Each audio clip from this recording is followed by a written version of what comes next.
Hola, soc l'avi Joan de Terrassa. Com vosaltres sabeu, a Terrassa hi ha molts avis que es diuen Joan, i jo sóc un d'ells. Avui, aquí és el dia de la castanyada. I dels panellets. I de la... Boniatos!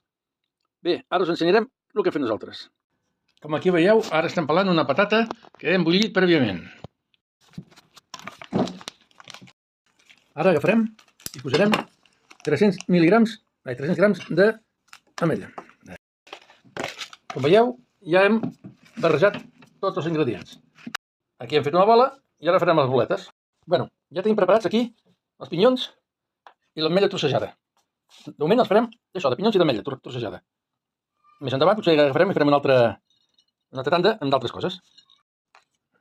Veieu? Aquí es mullen amb la clara i ara s'agafa i s'empapa amb ametlla trossejada. Aquí veieu que després de passar-hi la clara s'agafa i es posen els pinyons o les ametlles.